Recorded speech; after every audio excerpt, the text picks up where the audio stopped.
Սիրելի հայրենակիցներ եւ գործընկերներ, այս ամբիոնից դեռևս ՀՌՀ տարեկան հաշվետվությունների ընթացքում անդրադարձել եմ ՀՌՀ նախագահ Տիգրան Հակոբյանի եւ մարմնի անդամ Հակոբ Հակոբյանի իրենց պաշտոնների հետ անհամատեղելի հանրային վարքին եւ գործունեությանը։ 25 ապրիլի 22-ին պաշտոնական գրությամբ դիմել էի կոռուպցիայի կանխարգելման հանձնաժողովին,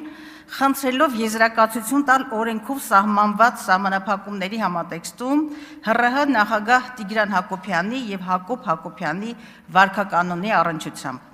Հիշեցնեմ, որ սահմանադրությամբ, ինչպես նաև ոլորտը կարգավորող տեսալսողական մեդիայի մասին ՀՀ օրենքով ՀՌՀ-ին է վերապահված հանրային մեդիան անաչառորեն կարգավորելու, հանրային շահը սպասարկելու եւ քաղաքական չեզոքություն ու բազմակարծություն երաշխավորելու լիազորությունը։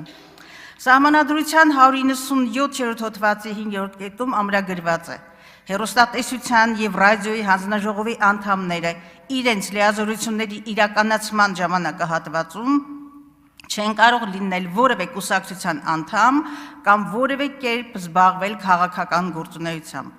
Հրապարակային ելույթներում նրանք պետք է ցուցաբերեն քաղաքական զսպվածություն։ Քաղաքական զսպվածություն, սա է բանալի բառը։ Օրենքի 34-րդ հոդվածի 4-րդ կետը մասնավորապես սահմանում է.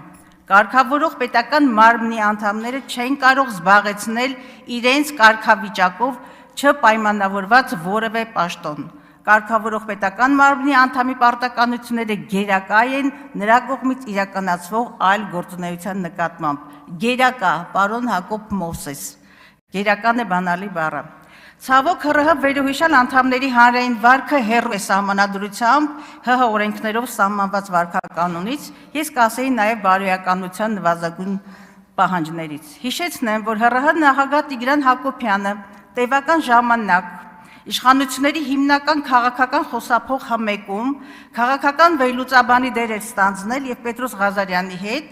դիալոգ քաղաքական վերլուծական հաղորդումներ վարում շուրջ 32 հաղորդում հեռարձակելով։ Ահա դրանցից մի քանիսի վերնագրերը. ԼՂՀ փրկություն թե իշխանափոխություն, ինչ են անում խաղաղապահները, ընդդիմադիր ավականիների մանդատից զրկելու ռեֆորմների մասին, Օսկանյանի վերջին հայտնությունը, Հայաստանի ներկան տավուշ ընդդիմություն եկեղեցի թացը չորից։ Անցնելով քաղաքական զսպվածության բոլոր սահմանները ՀՌՀ նախագահը իշխանահաճո քաղաքական գնահատականներ եւ քննադատություններ հնչեցնում ընդդիմության, հայաստանյաց առաքելական եկեղեցու, ազգային ինստիտուտների նկատմամբ։ Տիգրան Հակոբյանը, ով ի պաշտոն է քաղաքական չեզոքության եւ բազմակարծության երաշխավորը պիտի լիներ, փաստորեն վերածվել էր քաղաքական մեկնաբանի եւ իշխանական նարատիվների քարոզչագործիկը, այսինքն պրիմիտիվ պրոպագանդիստի։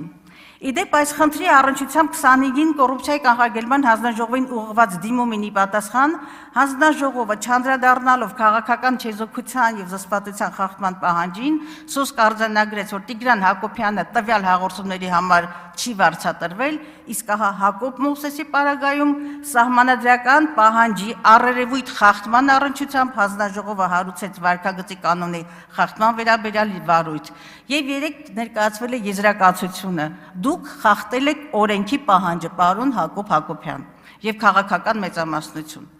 Ըստ էության Հակոբ Հակոբյանը, ինչպես եւ Տիգրան Հակոբյանը, արհամարելով սահմանադրության նորմն ու օրենքները,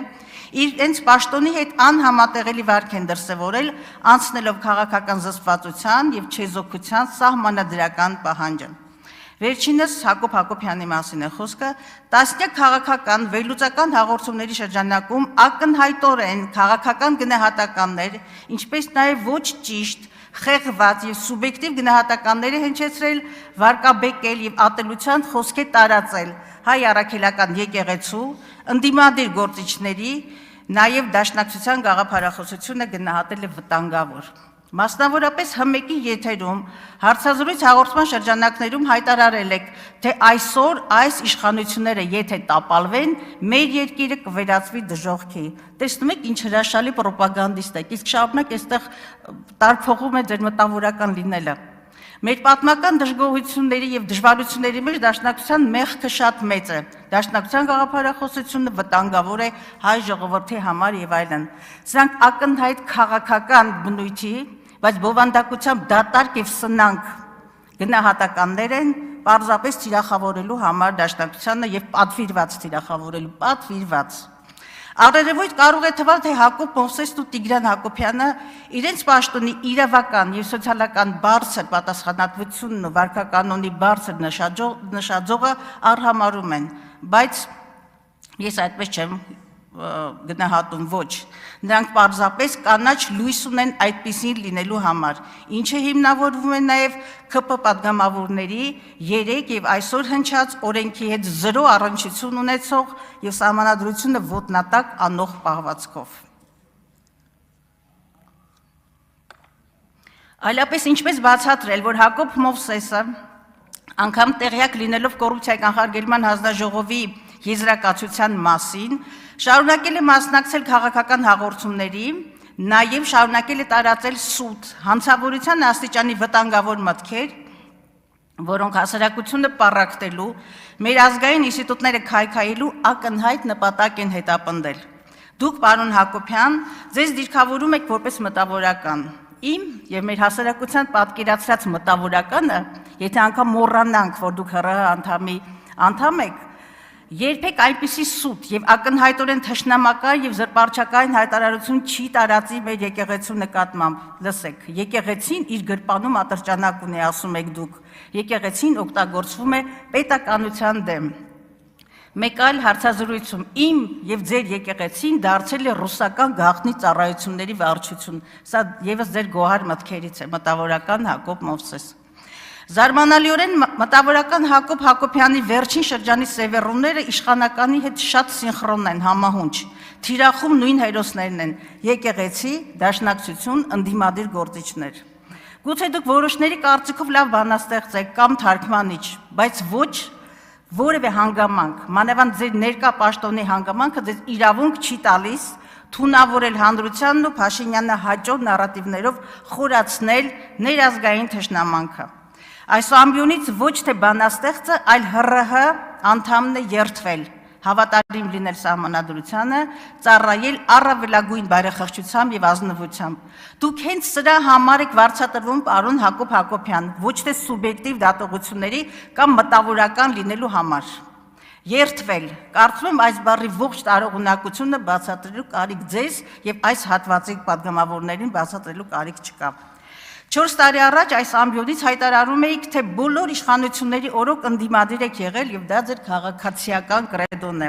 Բայց ինչպես ստացվեց, որ դուք վերածվեցիք իշխանությունների հակասահմանադրական վարքը գովերքող տրուբադուրի։ Այդ ինչպես եղավ։ Այսպեսին լինելը իհարկե ձեր իրավունքն է։ Բայց հրաժարվեք չեզոքություն եւ զսպվածություն պահանջող սահմանադրական մարմնի անդամի պարտականությունից եւ մտեք ՔՊ-ի ցուցակ, մանավանդ որ նախընտրական քաստինգը սկսվել է, սեզոնն է եւ ձեր նվիրումը վստահ եմ կգնահատվի, արդեն ականատես է եղանք։ Մեկ հանգամանք էլ ուզում անդրադառնալ, թե ինչպես է դուք եւ ՀՌՀ նախագահը արհամարում սահմանադրական մարմին հանդիսացող կոռուպցիայի կանխարգելման հանձնաժողովի եզրակացությունը պատային վիճակի մեջ դնելով ձեզ առաջադրած եւ ձեզ ընտրած քաղաքական մեծամասնությանը։ Միաժամանակ փաստ է, որ սահմանադրական այլ մարմինների որևէ անդամի կողմից անկեղծորեն եմ ասում, այսպիսի վարք չի արձանագրվել։ Բայց ՀՌՀ-ի պարագայում, չգիտես ինչու, այդ ոչ թե նոր խմբագրումներ են մտնում դրա ձեր վարքի մեջ, այլ որոշները ավելի ցինիկ դրսևորումներ են դրսևորում, այսպես, սոցիալական եւ իրավական բացառիկ պատասխանատվություն ենթադրող ՀՌՀ նախագահին Տիգրան Հակոբյանին, այդ որտեղից այնքան ինքնավստահություն, որ իր Facebook-յան էջում երեք այսպիսի հայտարարություն, ես կարծում եմ նաեւ հրահանգ է տարածել, Հակոբ Մովսեսի լիազորությունները չեն դադարեցվի, դե ինքներդ դատեք։ Ես ոչ ՀՌՀ նախագահից Տիգրան Հակոբյանի նկատի ունեմ, ով լրագրողական անցյալ ունենալով լրագրողների հետ խոսում է իձիվ ժոպու կամ հետույքային լրագրություն խոսույթով, սա Տիգրան Հակոբյանի բառապաշարից է, ես նրանից ակնկալիք չունեմ, Հակոբ Հակոբյան ոչ էլ ձեզանից ակնկալիք ունեմ, հարցը ուղղված է քաղաքական մեծամասնությանը, ունենալու եք քաղաքական կամք եւ հարգելու եք օրենքն ու սահմանադրությունը, թե արհամարելու եք հակակոռուպցիոն հանձնաժողովի եզրակացությունն ու հերթական կանաչ լույսն եք վառելու անպատժելիության եւ սահմանադրական կարգի ոտնահարմանը։ Իհարկե երկրորդը, որովհետեւ այսպիսի հրաշալի ռոպագանդիստի, ինչպես ասում են, վարի չեք տա։ Իսկ կարիք չկար, այստեղ չի, այստեղ եք։ Ինչի՞ եք Նիցշեի անգլերենով կարդում, գերմաներեն կարդայեք։ Լրություն դալիճ